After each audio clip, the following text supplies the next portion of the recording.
Hi everyone, and welcome to a special summer edition of Boom and Gloom, a Columbus Blue Jackets fan podcast where I talk about the boom, which is the good, and the gloom, which is the bad, of our CBJ. I'm your host, Anthony. You can find me on social media platforms using the handle Whaler Jacket, and, as I always say, I'm Ohio's longest suffering hockey fan. Nobody has watched hockey as long as I have as a Blue Jackets and Hartford Whalers fan, and have had less to cheer about. I firmly believe I'm the longest suffering hockey fan, maybe even in the entire Midwest United States.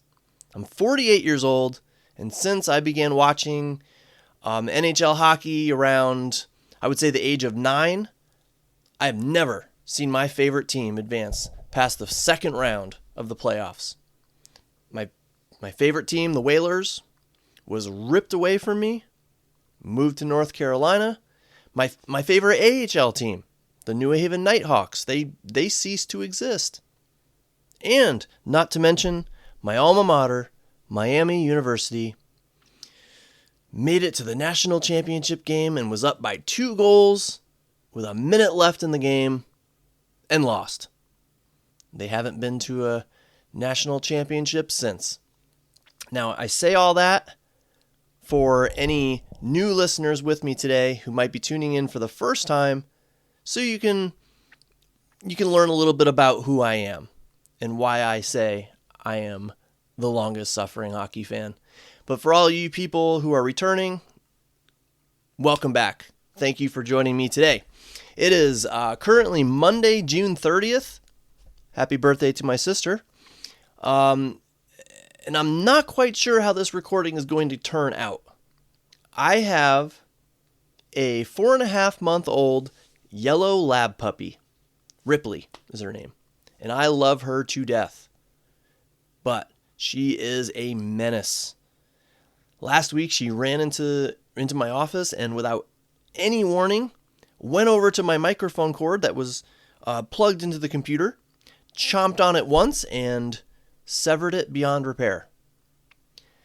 So I'm using a new microphone cord and noticed that somehow my recording settings on Audacity, yeah, I use Audacity. I know it's a free software, nothing professional, but that's what I use. But all my settings were reset somehow. So I'm not sure how this one is going to turn out in terms of audio quality. We'll have to see. But if it's bad, just know that it may take a couple of episodes to work out the kinks and get it back to where it should be. And I'll also warn you, Destructo Dog is currently outside. When she returns, I may have to pause this recording to make sure she isn't wreaking havoc somewhere else in my house. Or she may just come in here and start barking and whining and growling because she wants me to play with her. The joys of a new puppy. And I'm serious. I'm not complaining one bit. I love her to death. I don't do many summer episodes, but I do like to pop on here when the mood strikes and when there is Blue Jackets content to discuss. Well, there is content to discuss. I am not exactly happy right now. I'm not pleased. I am on record saying how happy I was, or how happy I have been with how Don Waddell has handled the Blue Jackets general manager duties. I was happy. But that started to change a little bit around the trade deadline. Since then, he has made some head-scratching decisions, we'll say. He brought in 2 players around the deadline, Christian Fischer and Luke Kunin, gave up draft picks to do so, and what happened? Well, Fischer played in 1 game, which I don't even remember. I thought he never even saw the ice in a Jackets uniform. And then Luke Kunin had 0 goals, 0 assists, 0 points, was a -4 and only played in 12 games before Coach Evison came to his senses and benched him for the last stretch of games. Not to mention, Cunnin took a spot in the lineup, often keeping James Van Riemsdyk out of the lineup. I firmly believe to this day that if Cunnin was not acquired, if the team's chemistry was not altered, had they not had a guy in the lineup who contributed literally nothing offensively, the Jackets would have at least had one more win. Because if you remember, there was a stretch where offense was the problem. The main problem, I should say. You can't tell me that in those games where Cunnin was in, had JVR been there instead, he would not have had at least a couple of goals or a couple of assists. I mean, again, that was a time when the Jackets were struggling offensively. And Cunnin was not helping. And you know what? One more win would have put the Jackets in the playoffs. So, in a roundabout way, you could say that Luke Cunnin cost the Jackets a playoff spot. Or, in another way, one could say Don Waddell's decision to bring in Luke Cunnin cost the Jackets a playoff spot. I know there's a lot more that goes into it, I understand, but I don't think it's as far-fetched as it sounds. Then there was the decision to hold on to Provorov, to not trade him. At the time, I supported the decision. The Jackets were in a push for the playoffs, and Waddell, he didn't want to alter the team too much. He wanted to show the team he supported them and reward them for basically overachieving this season. And I get that, and I liked that at the time. But then what happened? The Jackets fell apart. They fell out of playoff contention. They had that long losing streak. Now, a 6-game winning streak combined with a Montreal almost collapse, that still got them a hair away from being back in it. But we all know what happened. They didn't make it. So looking back, was not trading Provorov the right decision? My opinion is no. It was not the correct decision. So that's 3 decisions right there that I disagreed with Don Waddell. Fisher, Cunnin, Provorov. Now there's a distinct possibility that Provorov signs elsewhere and the Jackets get absolutely nothing in return. It is okay to disagree with a GM's decision. I mean, come on, is there any GM whose fans applaud every single move he makes? I doubt it. But for me, Waddell could do no wrong for a while. Hiring Evison as a coach, signing JVR, claiming Aston Reese from Vegas, claiming Fabro from Nashville. That was huge. In my mind, he could do no wrong for a while. Then, it seems like once the trade deadline came around, he could do no right in my eyes. I had faith for the offseason because, again, I'm not going to agree with every single decision he makes. What matters is that in the end, the team improves under his watch.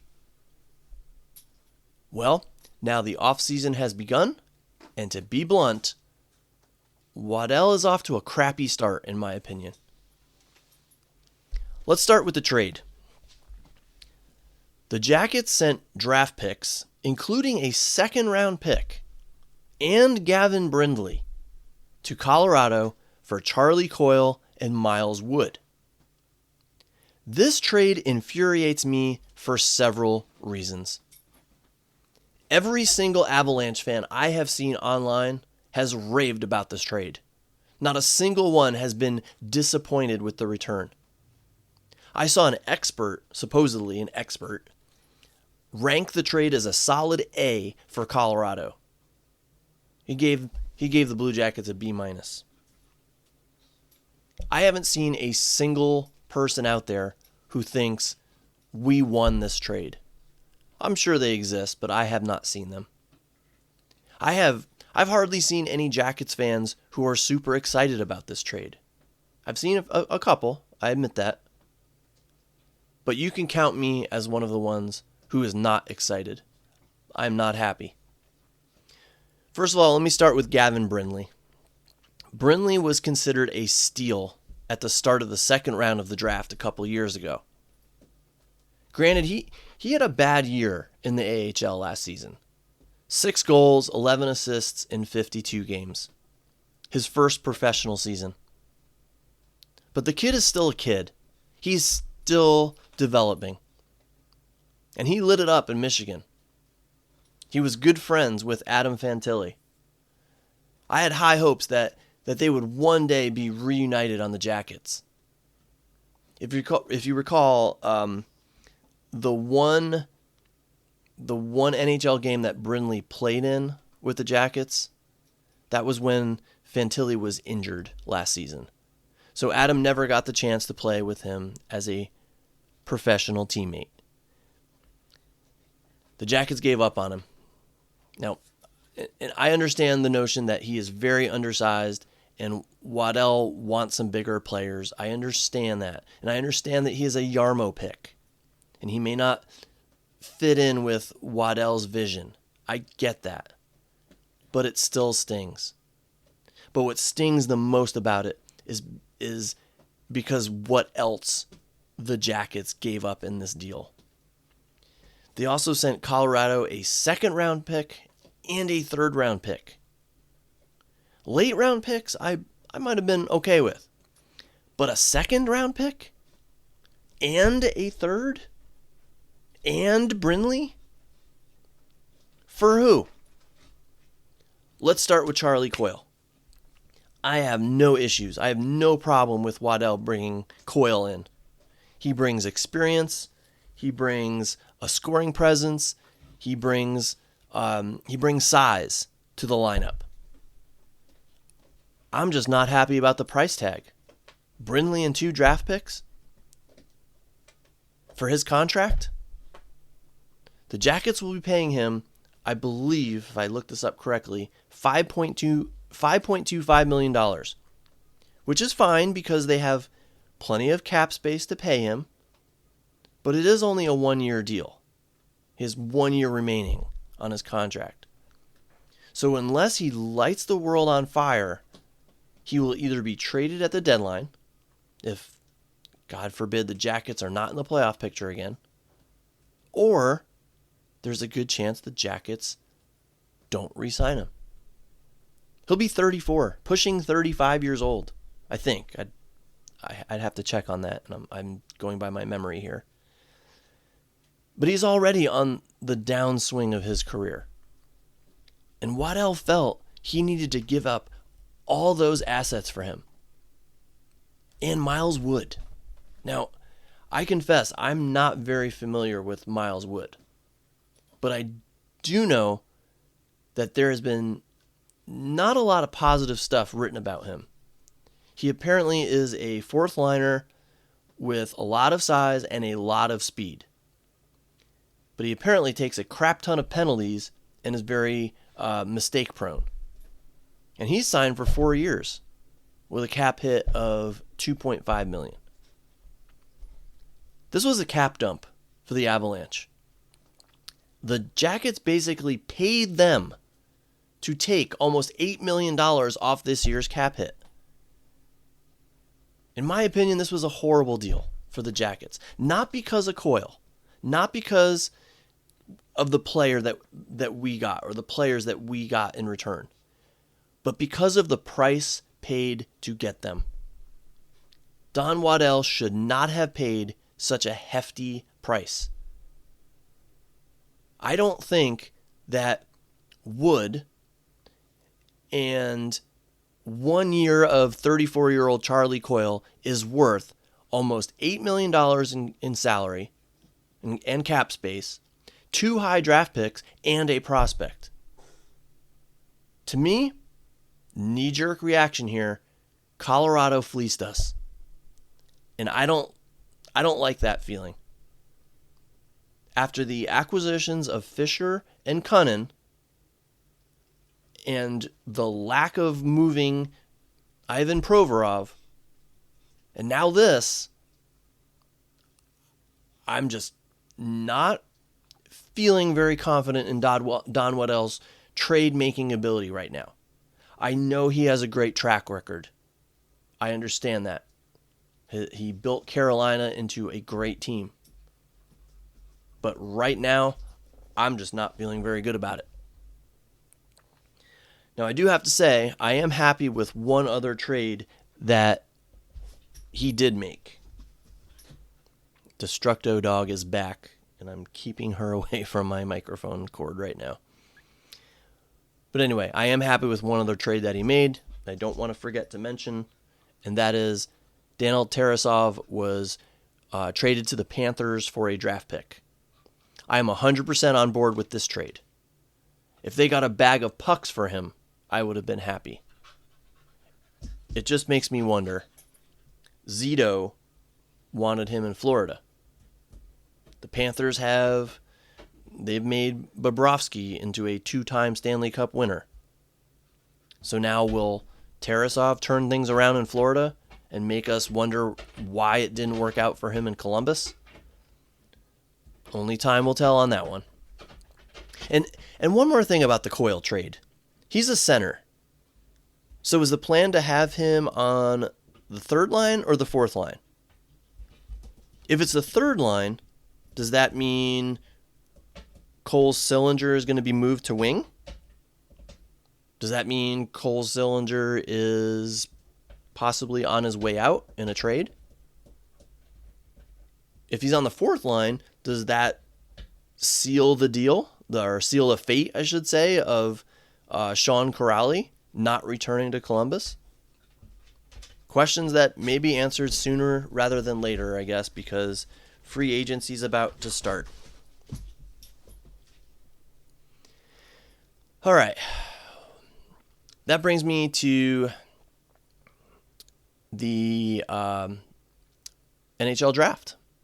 Let's talk about the Jackets' first round. And another thing I'm not happy about. Well, with their first pick, the Jackets drafted a defenseman, 6'4" Jackson Smith. And I'm good with this pick. Granted, he's a lefty, and the team really needs some more right-handed defensemen in their arsenal. But it's fine. Waddell said they really like Smith, so okay, I'm okay with that. But I'm not okay with what he did with the 20th overall pick. He picked a goaltender. And I'm not sure how to say his first name, so I'm going to say Peter. Peter Andrianov. And I'm not even sure if I'm pronouncing that last name correctly. He's a Russian goaltender. Not particularly big, but he was highly rated. I think I read that he was the highest rated international goaltender. Okay, fine. Sounds good. But did they really need to grab him in the first round? Nitpicking there, maybe. You can take a goaltender in the first round. It's not unheard of course. But there are two things that bother me about this pick. Number one, well, he made the pick. I was hoping he would trade that pick for some other assets. Maybe use it as part of a package to shore up the defense or add a top 6 forward. But he kept it and used it on a goaltender.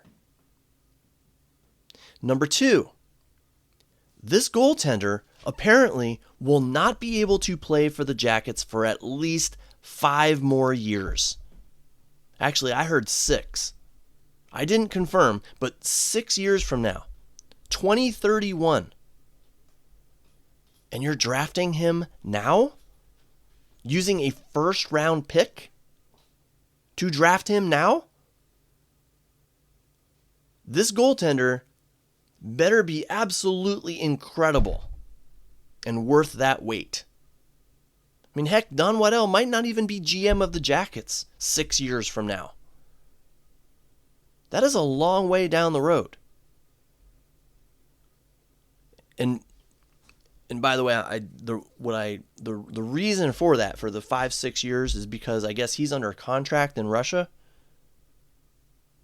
But that's a long way away before his contract is up and he can come over to North America.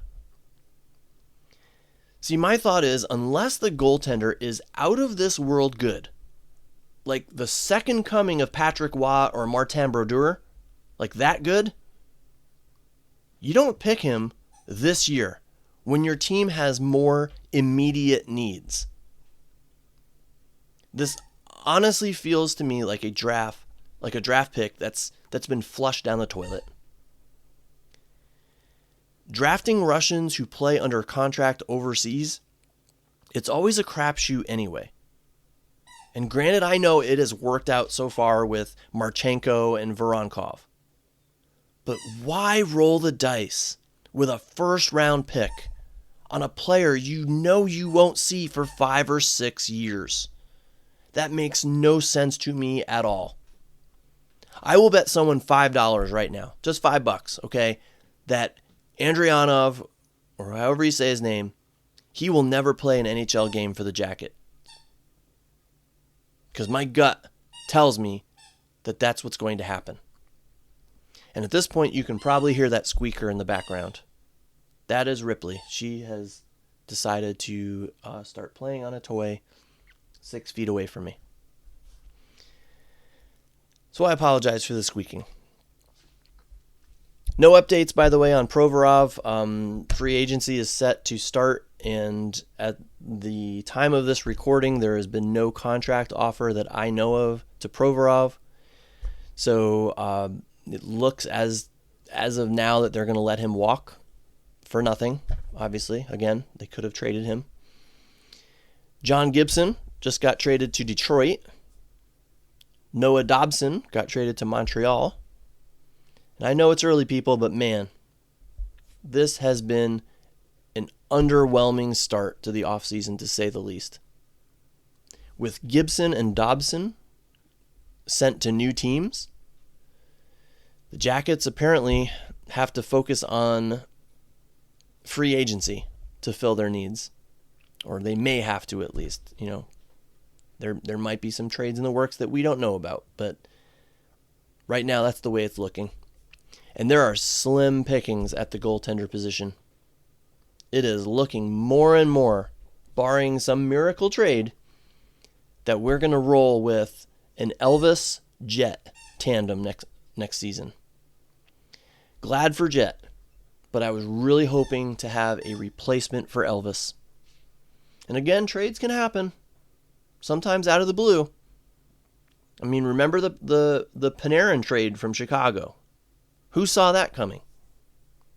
So maybe, just maybe, Waddell has some magic up his sleeves, and I'm being overly pessimistic for nothing. But you know what? After 25 years of mostly gloom for this franchise, I think I've earned the right to be pessimistic about what's going on.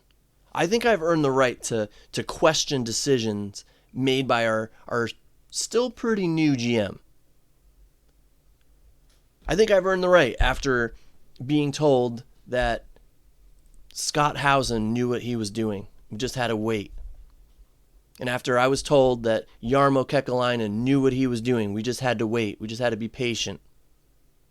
So, I think I've earned the right to be pessimistic here.